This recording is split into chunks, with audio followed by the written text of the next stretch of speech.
I always feel at a disadvantage to have to speak after Professor John Dugard.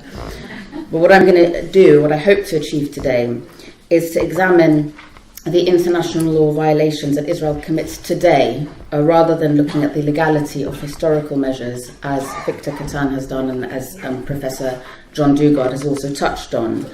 But I want to widen my analysis from merely examining the legality of Israel's occupation of the West Bank and Gaza, which is something that is very well rehearsed, and to look instead at some of the broader issues of Israel's compliance with international law. And in particular, I want to pose and try to answer what I think is a very fundamental question, a question that lies at the heart of the Israel-Palestine conflict. And that question is the following: can the state of Israel, as it was established, and in the way that it currently maintains itself, be a state that complies with the rules of international law and respects Palestinian human rights? And I want to answer that question by saying the answer is broadly no, by arguing the following points. I want to say, first of all, that Israel's establishment and maintenance as a so-called Jewish state means that it necessarily has laws and carries out policies and practices that violate international law. And secondly, that under international law, Israel has various obligations. It has obligations to stop carrying out unlawful policies and practices that it carries out today. And it also has an obligation to make reparation for unlawful acts that it carried out in the past. And that if it complies with those two obligations, what that in effect means is that it will have to undergo a fairly radical, essentially constitutional change from being a so-called Jewish state to a state for all its citizens. Okay, and I'm going to unpack those arguments, hopefully staying within my 15-minute time limit. But just to be clear, what I'm in essence saying is that there is, in my view, a contradiction between a proper compliance with international law by Israel, on the one hand, and Israel's maintenance as a so-called Jewish state. So before I get into the meat of my arguments, I just want to clarify my terms. When I say Jewish state, I'm talking about the definition of a Jewish state as Israel, in the way that Israel defines itself, which is basically a situation in which Jews are defined as primarily as a sort of a national and an ethnic group, and to a certain extent also a religious group.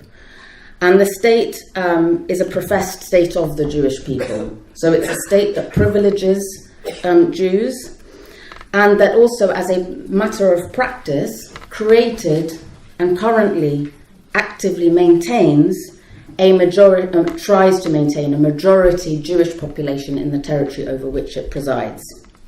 Okay, so that's the first thing. That's what I mean when I say a Jewish state, a state that privileges Jews in its laws, policies, practices, institutions, and which which established and tries to maintain a Jewish majority population.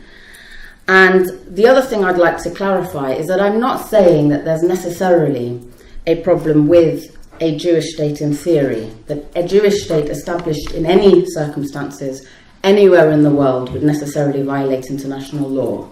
Because we can imagine a situation where a Jewish state was established, let's say, on a desert island where there was no indigenous population, that no population claimed, and it might get along okay, although I think it would run into some difficulties as well.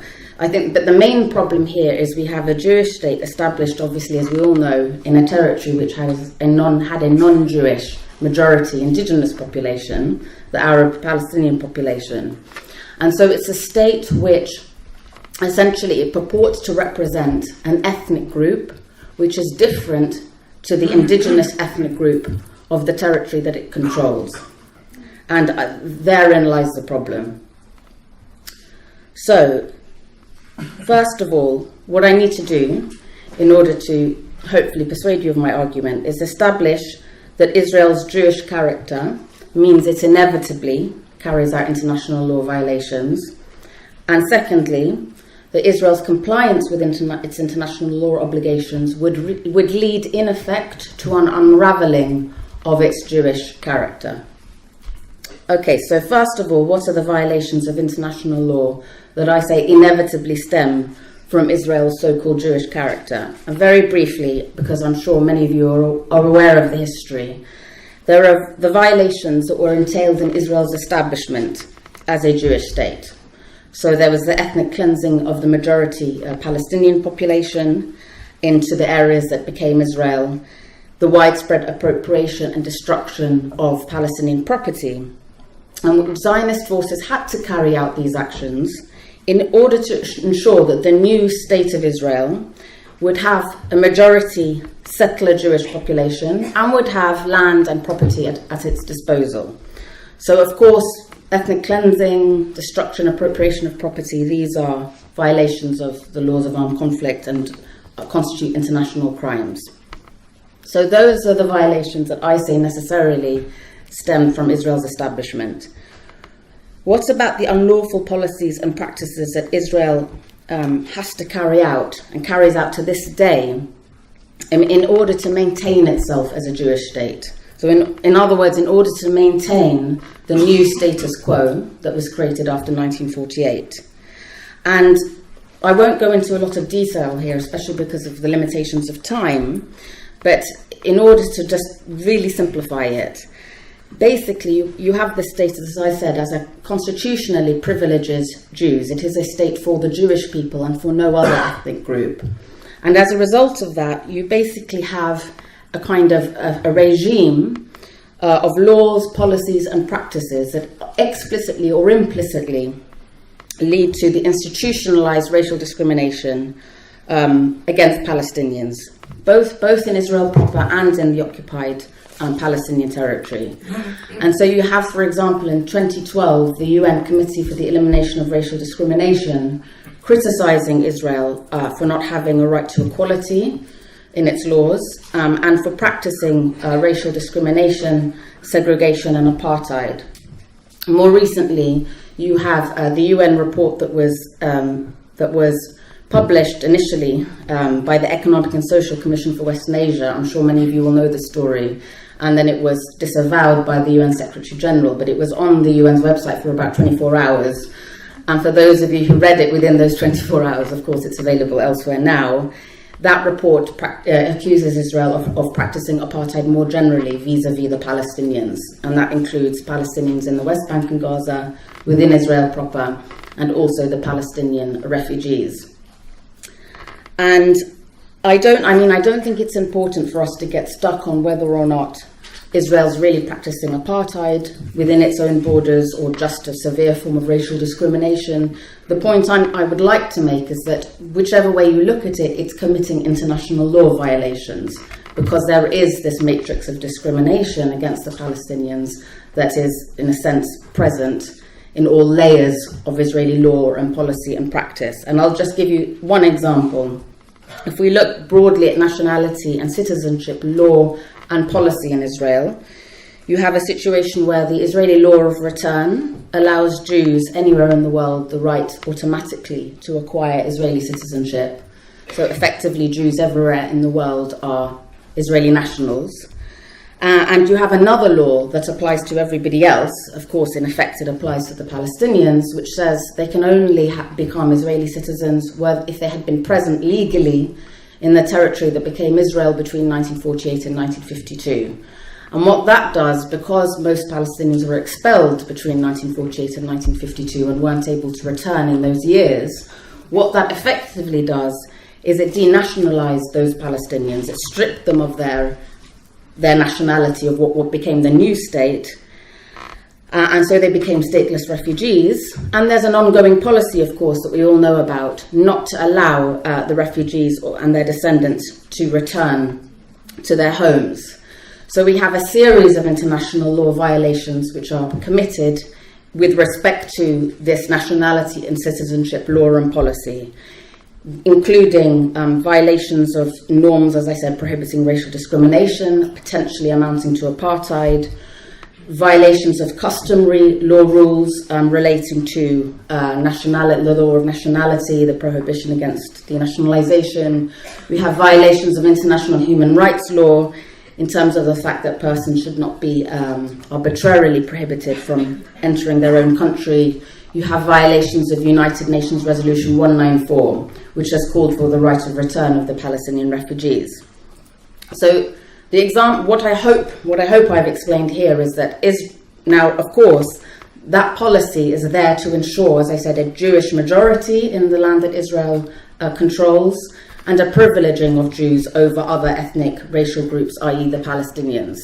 So what I hope I have demonstrated is that there are these violations of international law that Israel carried out both in its establishment and in order to maintain itself as a so-called Jewish state, and that those violations of international law are an inevitable consequence of Israel's character. Now, the second point that I would like to establish is that were Israel to comply fully with its duties under international law today, it would not be possible for it to carry out the policies and practices which mean that it is able to maintain its so-called Jewish character. So, what do I mean by that? What I mean is, firstly, under international law, all states, including Israel, are obliged to make full reparation for past unlawful acts, including by reversing essentially the consequences of those unlawful acts. Okay, so that's the first thing. The second thing is all states, including Israel, are obliged to stop carrying out unlawful policies and practices that they carry out today, in the present moment. And we can see how that would play out. If those obligations were fulfilled by Israel, how would that play out in the arena of nationality, citizenship, and refugee policy and law? First of all, Israel would have to allow for the Palestinian refugees' right of return. Secondly, it would probably have to allow those denationalized Palestinians the right to acquire citizenship in Israel. It would thirdly have to, in effect, dismantle the regime, that matrix of discriminatory laws and policies and practices that ensure that Jews in Israel are privileged with respect to nationality and citizenship, and Palestinians are discriminated against. So you can see that if those things were done by Israel, I struggle to see how Israel would, A, be able to necessarily maintain its majority Jewish population, because many Palestinian refugees may well choose to return to their homes. And secondly, I don't see how it could continue to be a state that privileges Jews and discriminates against Palestinians. So, in conclusion, what I hope I have persuaded you of is that, first of all, the actions Israel had to undertake, that it still carries out in order to be a so-called Jewish state, are unlawful under international law. And that secondly, in order to abide by international law, Israel would have to effectively reverse these policies and practices. And I think what that really would mean in practice is a kind of constitutional change in Israel, from Israel being a state, a so-called Jewish state, a state that privileges Jews, to a state of all its citizens. And that we don't have to necessarily go back to the historical record and argue about the legality of measures taken during Israel's establishment and before, like the partition resolution. We can actually just look at the state of play today, what international law obligations are on Israel today, and say that there would really have to be, in my view, a radical change within Israel, and not only vis-à-vis the occupied Palestinian territories, but also with respect to how it treats its citizens, current Palestinian citizens, and the refugees which it effectively denationalized and excluded and dispossessed in 1948. Thank you very much.